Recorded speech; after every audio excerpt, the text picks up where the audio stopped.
নমস্কার, বাংলা শেয়ার বাজারে আবারও আপনাদের সকলকে স্বাগত। বর্তমান ভারতের যে পরিস্থিতি সেটা সম্পর্কে আমরা সকলেই কিন্তু কম বেশি অবগত। পেহেলগাম টেরর অ্যাটাকের জন্য কিন্তু ভারত আর পাকিস্তানের মধ্যে এখন একটা যুদ্ধের পরিস্থিতি দেখা দিচ্ছে।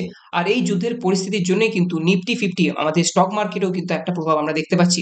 গত শুক্রবার গ্যাপ আপ ওপেন হওয়ার পরও মার্কেট 350 পয়েন্ট নিচে চলে যায়, সেখান থেকে আস্তে আস্তে একটু রিকভারি করে এবং দিন শেষে -207 পয়েন্টে কিন্তু ক্লোজ হয় নিফটি 50 গত শুক্রবার। আর এই সিচুয়েশনে আমরা যারা রিটেল ট্রেডার আছি তাদের মনে কিন্তু এই 5টা কোশ্চেন আসছেই আসছে। কি এই 5টা কোশ্চেন? প্রথম কোশ্চেন, পরিস্থিতি কোন দিকে যেতে পারে? যুদ্ধ কি হবে? আর যদি যুদ্ধ হয় তাহলে আমরা কেমন কি পরিস্থিতি দেখব? আর সার্জিক্যাল স্ট্রাইক কি আবার হবে? যেমন আগের বারে আমরা সার্জিক্যাল স্ট্রাইক করেছিলাম, আবার কি সার্জিক্যাল স্ট্রাইক হবে? আর যদি সার্জিক্যাল স্ট্রাইক হয় তাহলে শেয়ার বাজারে আমরা কেমন কি প্রভাব দেখতে পাবো? তো এই ভিডিওর মাধ্যমে বিশ্লেষণ করে আমরা এই কোশ্চেনগুলো আনসার খোঁজার চেষ্টা করব। তো প্রথমেই বলে রাখি, আমাদের যে সুপ্রিমো, আমাদের যে প্রাইম মিনিস্টার নরেন্দ্র মোদীজি, তার কি রিঅ্যাকশন ছিল এই টেররিজম অ্যাক্টের পর। একটা ছোট্ট ভিডিও আছে, আপনারা সকলেই দেখুন। Friends, today from the soil of Bihar, I say to the whole world, India will identify, track and punish every terrorist and their backers. We will pursue them to the ends of the earth. India's spirit will never be broken by terrorism. Terrorism will not go unpunished. Every effort will be made to ensure that justice is done. The entire nation is firm in this resolve.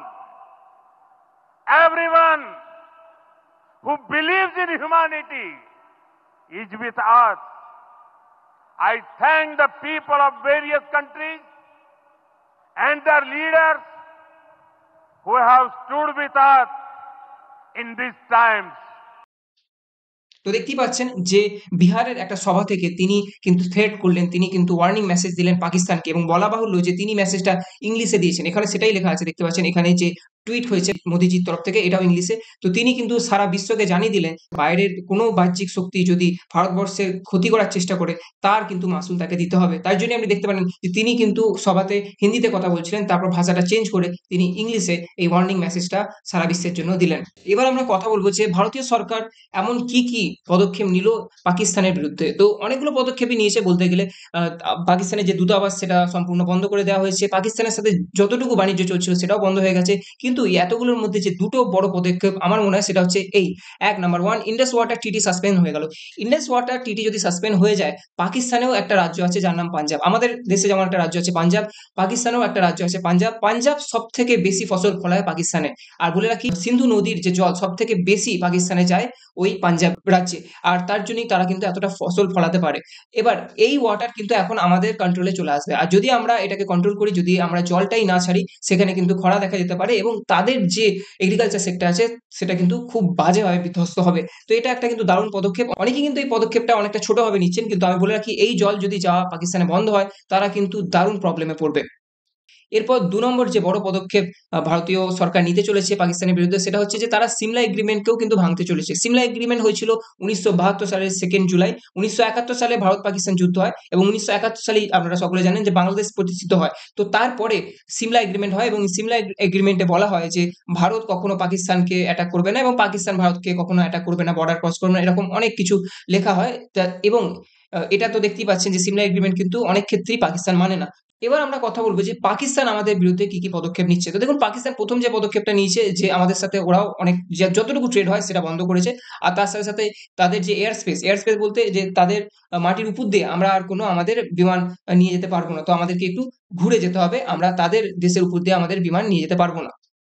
আর তার সাথে সাথে বলে রাখি যে পাকিস্তান যেমন করাচি থেকে একটা missile test করছে, আমরাও কিন্তু মিসাইল টেস্ট করলাম।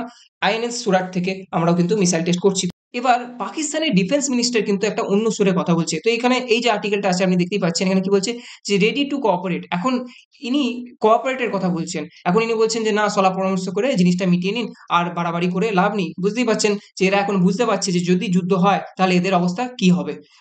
এবার কথা বলবো যে এই পরিস্থিতি থেকে কোন দিকে যেতে পারে। তো দেখুন আমার মনে হয় যে যুদ্ধ হওয়ার যে চান্স সেটা কিন্তু অনেকটাই কম। আর যুদ্ধ হলে শুধুমাত্র যে একটা পক্ষেরই ক্ষতি হয় সেটা কিন্তু নয়। যে যেতে যে হারে ২ দেশের মধ্যেই কিন্তু একটা ইকোনমিক প্রেশার আমরা দেখতে পাই। যুদ্ধ কোনো ক্ষেত্রেই ইকোনমি বা কোনো দেশের জন্য কিন্তু ভালো হয় না। ক্ষতি ২ দেশেরই হয়, যে হারে তার বেশি হয় এবং যে যেতে তার একটু কম হয়। তো যুদ্ধ হওয়ার কিন্তু চান্সও আমি কম দেখতে পাচ্ছি। তবে হ্যাঁ, সার্জিক্যাল স্ট্রাইক কিন্তু হতে পারে এবং সার্জিক্যাল স্ট্রাইক যদি হয় তাহলে আমরা মার্কেটে আগের যে ডেটা থেকে পাচ্ছি ২০১৬ সালে যখন সার্জিক্যাল স্ট্রাইক হয়েছিল তখন 1.76% মার্কেট নিচে চলে গেছিল। ১ মাসের মধ্যেই কিন্তু এটা আবার রিকভারি হয়ে গেছিল। আবার ২০১৯ সালে আবার যখন আরেকবার সার্জিক্যাল স্ট্রাইক হয়েছিল তখনও 1.64% এর একটা ডাউন মোমেন্টাম দেখেছিলাম। তারপরে কিন্তু আবার সে ১ মাসের মধ্যে আবার রিকভারি করে যায়। তো সার্জিক্যাল স্ট্রাইক হলে কিন্তু আমাদের মার্কেট ১ মাসের মধ্যেই সেটা রিকভারি করে নেয়। আর এরই মধ্যে একটা ভালো খবর আমরা পাচ্ছি এফআইএস এবং ডিআইএস ডাটা থেকে। তো দেখতেই পাচ্ছেন এফআইএস ডিআইএস ডেটা থেকে যে ২৪শে এপ্রিল এফআইএস রা বাইং করেছে ৮,২৫০ কোটি টাকার কাছাকাছি এবং ২৫ তারিখে মার্কেট অতটা পড়ে যাওয়ার পরও এখানে দেখা যাচ্ছে যে এফআইএস রা কিন্তু বাইং করেছে ৩,০০০ কোটি টাকার কাছাকাছি এবং ডিআইএস রা বাইং করেছে ৩,৫০০ কোটি টাকার কাছে।